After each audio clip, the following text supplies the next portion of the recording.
ایک اور بہت بڑا چیلنج تھا غیر ملکی یعنی کہ افغان باشندوں کی میں بات کر رہا ہوں. کچھ جعلی پاسپورٹس کے حوالے سے کہا جا رہا تھا, کچھ غالباً کہا جا رہا تھا کارخانے بھی ہیں, کچھ لوگ جعلی پاسپورٹ بنا بھی رہے ہیں. آپ نے ان کو بھی جو ہے وہ لگام ڈالی ہے, وہ کیسے؟ لگام ایسے ڈالی تھی کہ یار میں جس دن چارج لیا تھا تو اس دن میرے ایک سعودیہ میں, پاکستان میں یہاں پہ کونسلر جنرل رہ چکے ہیں سعودین, اس کو کوئی وہاں پتہ چلا, میسج ملا کہ یا خبروں میں آ گیا کہ ڈائریکٹر جنرل مصطفیٰ جمال قاضی, تو میں کراچی میں ڈی سی ساؤتھ تھا, تو وہ کونسلر جنرل تھے کراچی کے, مجھے جانتے تھے, تو اس نے مجھے مبارکباد کا میسج کیا اور مجھے ساتھ میں کہا کہ I will send you the gift, present, gift نہیں بولا, پریزنٹ. رائٹ. میں نے سمجھا کہ کوئی کھجوریں بھیجے گا, کوئی آب زمزم بھیجے گا. وہ اس کے بجائے ڈی ایچ ایل کے وہ باکسز آئے, اس باکسز میں انیشلی 300 پاسپورٹس آ گئے اور کہا یہ پیچھے اور بہت ہے جو بوریوں میں آئیں گے. میں نے پوچھا اسے یہ کیا ہے, تو کہتا ہے یہ پاکستانی پاسپورٹ جو ہے وہ افغانی لے کے ادھر پہنچے اور ہم اس پہ آپ کو آلریڈی گورنمنٹ خط لکھ چکی ہے.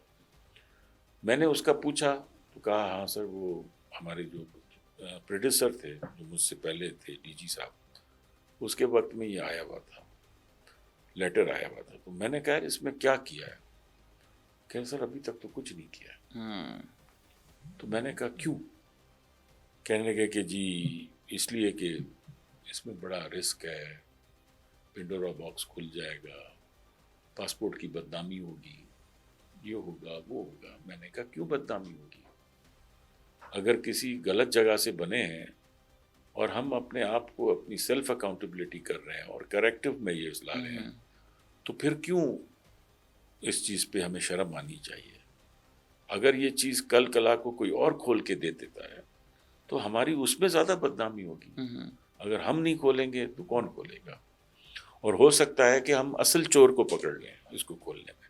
اور اس کا پھر یہی ہوا کہ میں نے اس چیز میں خط لکھا پھر, اور وہ خط میں نے اداروں کو لکھا کہ جی ایسے ایسے ہے. انہوں نے کہا اچھا ہاں ایسے. اس خط کے اوپر مجھے تھوڑا سا کہیں سے میسج آ گیا اور وہ صاحب میرے دفتر میں بھی آ گیا, مجھے کہا کہ آپ اس میں نہ پڑیں آپ.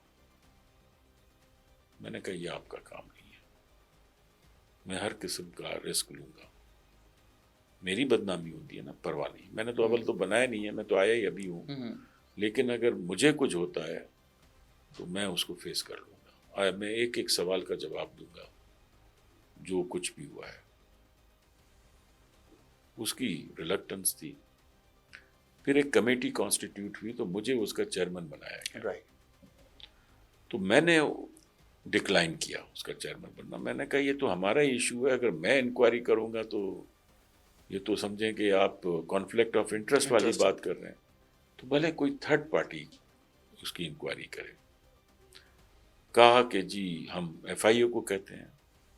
میں نے اس کی بھی مخالفت کی. میں نے کہا جی نہیں, ایف آئی اے بھی اس وقت اس میں انوالو ہے, کیونکہ الٹیمیٹلی پاسپورٹ کو امیگریشن نے نکالا ہے, تو اس کو بھی چھوڑیں. کہنے کہ کیا کریں؟ تو میں نے کہا کہ جی آپ انٹیلیجنس بیورو کی زیر قیادت آپ ایک جے ٹی ایف بنائیں, جوائنٹ ٹاسک فورس, اور وہ ڈی جی آئی بھی اس کے ہیڈ ہوں, وہ کسی کو بھی اپنا ریپ بٹھا دیں تو وہ کم از کم ہوگا, اور تمام ایجنسیز ان کی ممبر ہوں گی, تاکہ ہم ایک ایک پاسپورٹ کو اسکروٹنائز کر کے اور ہم اس کی فورینسک وغیرہ کر کے ہم اس کو دیکھیں, کسی نتیجے پہ پہنچے. بہت ساری چیزوں کا پتہ چل جائے گا کیا ہے, کہاں پہ خرابی ہے. بس یار اسی طرح سے پھر ہم نے 12,000 پاسپورٹس کی 3 کیٹیگریاں نکلی. اچھا. ایک وہ پاسپورٹ جو کہ ہمارے ڈیٹا سے ہی بنے ہوئے تھے, جو کہ شناختی کارڈ کی بنیاد کے اوپر اور نادرا کی ان سے کنامن سے ہوا تھا. دوسرے وہ تھے جس میں ڈیٹا سٹولن تھا, کہ نام آپ کا, تصویر کسی اور کی, ایسے تھا. تیسری جو کیٹیگری تھی وہ تو ہماری تھی ہی نہیں, ہمارا ڈیٹا ہی نہیں تھا. اچھا. وہ پتہ نہیں باجور میں کہیں بن گیا, یا کہیں اس سے آگے بھی ترخم وغیرہ سے بھی آگے کہیں بن گیا تو بن گیا, یا کابل میں بنے تو ہمیں نہیں پتا اس بات کا. لیکن ہمیں اس بات کو تھا کہ جی یہ یہاں سے ہماری انٹرنل سیکیورٹی بہت امپورٹنٹ ہے. ہم پاسپورٹ اگر اپنے آتھینٹیکیٹ نہیں کر سکے تو پھر فائدہ کیا. پاسپورٹ جس کے پاس ہوتا ہے سمجھیں وہ سٹیزن ہے پاکستان. ٹرو. تو الحمدللہ پھر وہ ساری چیزیں مجھ سے پوچھا گیا کہ کون کمپلیننٹ بنیں گے اس سارے پاسپورٹ میں. ہم بنیں گے, خود بنیں گے. ہاں. تو میرے ادارے والے مجھے دیکھ رہے ہیں کہ یہ کیا کر رہا ہے. میں نے کہا نہیں, آپ نے تھوڑی بنایا, آپ تو کمپلیننٹ ہیں. میں نہیں چاہتا ہوں کہ ریاست کی طرف سے یا اسٹیٹ کی طرف سے ایف آئی اے کمپلیننٹ بنے. چیز ہماری خراب ہوئی ہے, ہماری چوری ہوئی ہے, ہم مالک ہیں اس کتاب کے, ہم مالک ہیں اور کوئی بھی نہیں ہے. ہم اپنے کتاب کی پر جو بھی کچھ ہوا ہے, جو بھی فورجری ہوئی ہے, فراڈ ہوا ہے, انٹرپولیشن ہوئی ہے یا نقلی بنے ہیں, فیک بنے ہیں, ہم اس کے کمپلیننٹ بنے.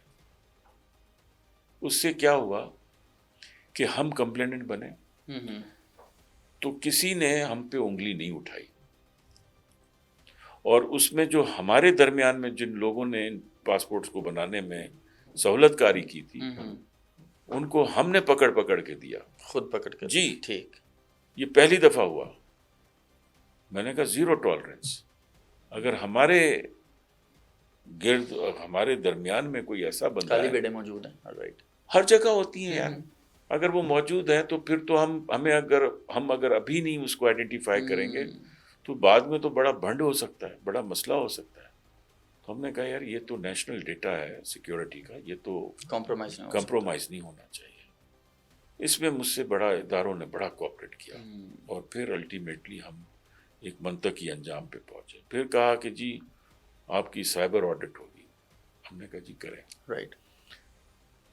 ریزسٹنس آتا ہے, لیکن آپ دیکھیں اگر ہیڈ آپ کا اگر کلیئر ہے اور وہ اگر راستہ دیکھ رہا ہے سیدھا سامنے تو پھر نیچے والے اتنا پرابلم نہیں کرتے. خرابی اوپر سے ہوتی ہے. سر 2 چیلنجز کی ہم نے بات کی, دونوں کو آپ نے کامیابی سے جو ہے وہ مینیج کیا. ریفارمز کی بات کر لیتے ہیں. آپ کا ہمیشہ سے کریئر میں ہم نے دیکھا کہ ریفارمز کی آپ بات کرتے ہیں, کوشش کرتے ہیں اور ان کو کامیابی سے مکمل بھی کرتے ہیں. بہت سے لوگ تھے وہ سوچتے تھے جی اوکاڑا کا شہری ہے, پاسپورٹ بنوانا ہے, اسلام آباد میں جاب کر رہا ہے, اوکاڑا واپس جانا پڑتا تھا یا رینیول کے واپس جانا پڑتا تھا. اب ایسا ہو رہا ہے؟ نہیں, میں نے آتے ہی یہ جو ریسٹرکشن ختم کر دی. کوئی بھی کہیں سے بھی پاسپورٹ اپنا بنا سکتا ہے. یہ وہ تھے قوانین یا وہ رولز بنائے گئے تھے جس سے تو الٹا کرپشن بڑھ رہی تھی. تو اب آپ کو اگر سپوز کر لیں اپنی چیزوں کو ٹھیک کرنا ہے تو یہ ریفارم ایسا تھا جس میں لوگوں کی جو ایک سمجھیں کہ چیلنجز جو ہیں وہ ختم ہونے تھے.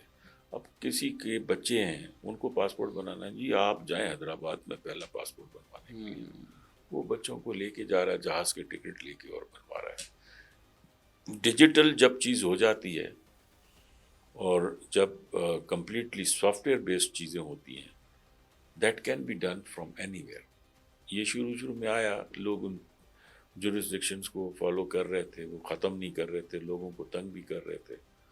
پھر ہم نے سر 1 دفعہ 2 دفعہ 3 دفعہ پھر ڈنڈا اٹھایا, جس نے جیسا کیا پھر اس کو وہاں سے شفٹنگ. دوسرا یہ جیسے آپ کو میں بتاؤں کہ یہ پرابلم اس لیے بھی ہو رہے تھے کہ بہت سارے ایسے ہمارے افسران جو ایک اسٹیشن پہ 5-5 10-10 15